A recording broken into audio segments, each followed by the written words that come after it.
Every single day we wake up to the latest developments in Donald Trump's brain, or Elon Musk's brain. And yesterday we were treated to the astounding sight of President Trump answering questions from the Resolute Desk in the Oval Office, flanked to his side by his political secretary to his left, but also to his right, Elon Musk, wearing a black Undertaker-type coat, a black MAGA cap, and just beneath him, scurrying around, his child. It was bizarre, it was surreal, even by the standards of MAGAland. And various questions were put to the, in effect, co-equal presidents, including previous claims that Elon Musk had made, about condoms. I'm not sure we should be sending $50 million worth of condoms to anywhere, frankly. I'm not sure that's something Americans would be really excited about. And that is really an enormous number of condoms, when you think about it. There's Elon Musk there, a man who certainly has never knowingly, with 12 children, used a condom, and certainly never knowingly much been bothered about whether or not he's telling the truth. You know, it doesn't matter, does it? Sometimes you don't get it always get it right. You don't always get it right. I mean, it's fine, though. It's fine, because it's not as if he's got 230 million followers on his corrupted social media platform that he's spreading his lies and misinformation to on a regular basis, and everyone thinks it's completely fine and all right and normal. It's fine. Don't worry, everybody. But it's okay, because that wasn't all that was said in the Oval Office yesterday. Oh, no, we've got more. And we've got this response here to the president from a reporter, having to ask once again whether or not it is the case that the president's Gaza plan would include and involve forcible repatriation of the Gazans in the Gaza Strip. Mr. President, you've said before that the U.S. would buy Gaza, and today you just said we're not going to buy Gaza. We're not going to have to buy. We're going to have Gaza. We don't have to buy. There's nothing to buy. We will have Gaza. What does that mean? No reason to buy. There is nothing to buy. It's Gaza. It's a war-torn area. We're going to take it. We're going to hold it. We're going to cherish it. We're going to get it going eventually, where a lot of jobs are going to be created for the people in the Middle East. It's going to be for the people in the Middle East, but I think it could be a diamond. It could be an absolute tremendous asset for the Middle East, and you're going to have peace. It's going to bring peace in the Middle East. We're going to hold it. We're going to cherish it. Sounds like Trump is going to marry Gaza, not buy it, marry Gaza. But the good news is that there was, as serious as all of that was, there was something even more important that the president wanted to get off his chest.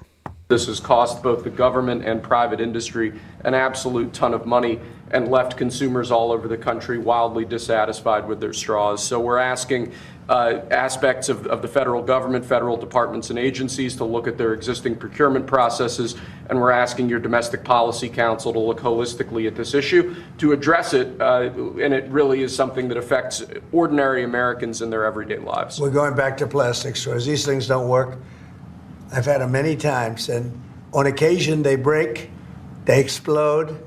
If something's hot, they don't last very long, like a matter of minutes, sometimes a matter of seconds. It's a ridiculous situation. So we're going back to plastic straws. I think it's okay. On occasions they break, they explode. It's a ridiculous situation. Not talking about condoms there, fortunately enough. Instead talking about plastic straws, the president. Important work that the 47th President of the United States has to conduct, has got to do, flanked by Elon Musk, making it clear what he thought about plastic straws. The most powerful office on the face of the earth. Let's catch up now with Simon Marks, LBC's Washington correspondent, of course. Simon, even by Trump standards, this was quite something to watch.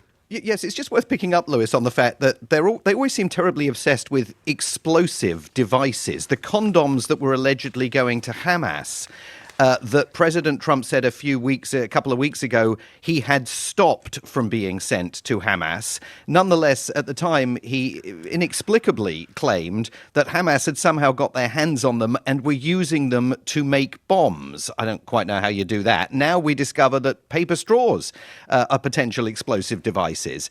I think what we witnessed yesterday was, frankly, the country going full Ruritania. If you've ever watched the Marx Brothers, no relation installation, Groucho Marx in duck soup, acting as the president of Freedonia. I mean, at least that's satirical. What we saw in the Oval Office yesterday was simply the most astonishing tableau anybody that has ever covered modern American politics has witnessed, and underscored the fact that Elon Musk now is acting essentially as the de facto prime minister in a country that doesn't have a prime minister, and in a country that doesn't have anything like Prime Minister's Question Time, where the Prime Minister would be held accountable by Parliament. He is absolutely unrestrained by Donald Trump. And we should explain that the reason why, the ostensible reason why Elon Musk was in that room yesterday, was because one of the executive orders that Donald Trump was signing was to empower Mr. Musk's Department of Government Efficiency, which of course is not a real government department, to pursue, as the executive order puts it, large-scale workforce reductions across the federal government. They're talking about, for every 4 civil servants that resign or are fired, they're only going to replace them with 1. And that one person has to be an absolute dyed-in-the-wool Make America Great Again loyalist. So this executive order substantially expands Elon Musk's capacity to oversee hiring at federal agencies. Mr. Musk made a whole slew of absolutely unsubstantiated claims about the fraud that he says he is uncovering throughout the federal government. Donald Trump said that the total amount of fraud within the federal government may even top $1 trillion by the time Mr. Musk is finished. They talked together about kickbacks that they claimed figures that the U.S. Agency for International Development had received as a result of dispersing the now, I think it's fair to say, former humanitarian development assistance organization's budget. I mean, the elephant in the room was the fact that when Donald Trump was president first time around, every foreign delegation that arrived in Washington, D.C. dutifully booked into the Trump Hotel in the center of Washington, D.C. White House events were organized at Mar-a-Lago, at the president's private residences, and paid for with taxpayer money. And they're sitting there talking about kickbacks at the U.S. Agency for International Development. The other astonishing aspect about that press conference yesterday, Lewis, was the questions that were not asked. And I think it's really important to underscore what's taken place within the White House press corps over the last 3 weeks. A large number of far-right pro-Trump news organizations have suddenly been afforded room at the White House, and what the White House relentlessly refers to as legacy media institutions are being derailed. So yesterday, the Associated Press White House reporter was denied access to that event in the Oval Office because the Associated Press, the nation's most respected wire service, is refusing to change the name of the Gulf of Mexico to the Gulf of America. Astounding. So when you watch that press availability take place, and there were some serious-minded journalists in that room who did a shameful job yesterday. At no point did anybody think that they needed to ask Elon Musk if he's abiding by the court order that limits his access to the Treasury's payment systems. Has he destroyed all of the private and confidential records, including millions of Social Security numbers that his team of cyber whiz kids was able to access through the Treasury's payment systems over a week ago? He stood there railing Mr. Musk about the power of unelected bureaucrats. Who elected you, pal? Not a single reporter made the point that nobody elected him. He insisted that he was practicing maximum transparency because he was telling everybody what he was doing over X, his own social media platform. Nobody asked either Musk or Trump on what authority they had closed the U.S. Agency for International Development, an agency that is congressionally funded and reports to Congress. And I mean, most astonishingly, I thought, nobody asked him what the kid was doing in the Oval Office. What was this child doing in an... I mean, it's like, how is this possible? No one asked him about the kid. Yeah. It is mind-boggling, isn't it, Sam? It's sort of it's sort of hard. It's head-spinning. And meanwhile, given all of this is happening, you would expect, of course, in terms of the US Constitution, one of the branches of government which was supposed to be a check and balance on an executive which is out of control. The founding fathers had thought about this. They had considered the idea of having a president. They were accustomed to a head of state that they thought was behaving improperly. That was King George III. They designed a constitutional framework to make sure that there were checks and balances. One of them is the Congress, the legislative branch, which is actually the first branch of government, as outlined in Article 1. And yet House Speaker Mike Johnson has said that he agrees wholeheartedly that the Trump administration can make sweeping cuts to federal spending without their approval, which is taking a position which is completely at odds with the Constitution's separation of powers and undercuts his own branch of government.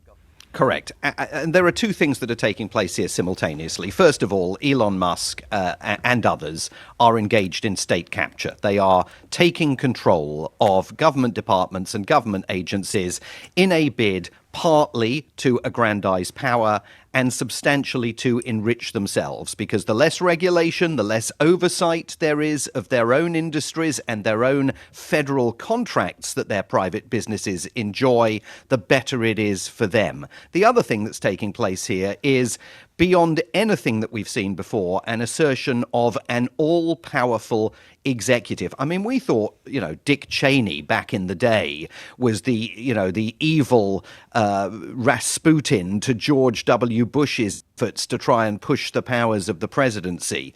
This is now becoming a conversation about whether there are any restraints whatsoever on presidential power. The president's lawyer, Alina Habba, yesterday, she now has some kind of role at the White House. I think she's one of his legal counsel members at the White House, was advancing the argument that separation of powers actually does not amount to co-equal branches of government.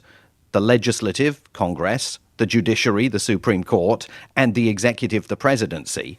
She says nothing can touch the power of the presidency. The presidency is far and away the most important of the three. Now, that is simply not the case, and it's all written down in black and white in the United States Constitution, over which these people are now riding roughshod. And every single guardrail so far has failed. Congress completely supine. Republicans controlling both chambers of Congress. Barely a murmur from Congress about what is taking place here at the moment on the Republican side. From the Fourth Estate, the press, total failure yesterday, and not just yesterday, continuing failure over the last 3 weeks, properly to articulate the nature of what is taking place here to the American people. And then the big question, and we talked about this earlier in the week, is the judiciary.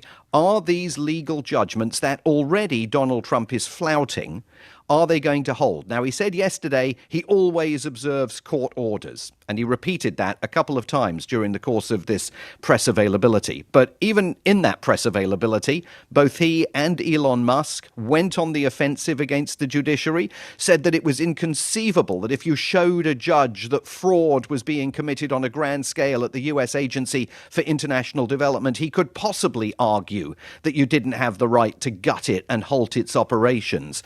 So the real question remains today, are we heading rapidly to a point where this government is simply going to ignore court orders? And if it does, it's very hard to see, given that the president has that immunity from prosecution opinion by the Supreme Court for anything that he does within his official actions. But it's very hard to see how America, as we have known it throughout our lives, survives. But just finally and briefly, Simon, it is worth saying that actually, up to now at least, the president is enjoying pretty robust approval numbers, much better than his first term.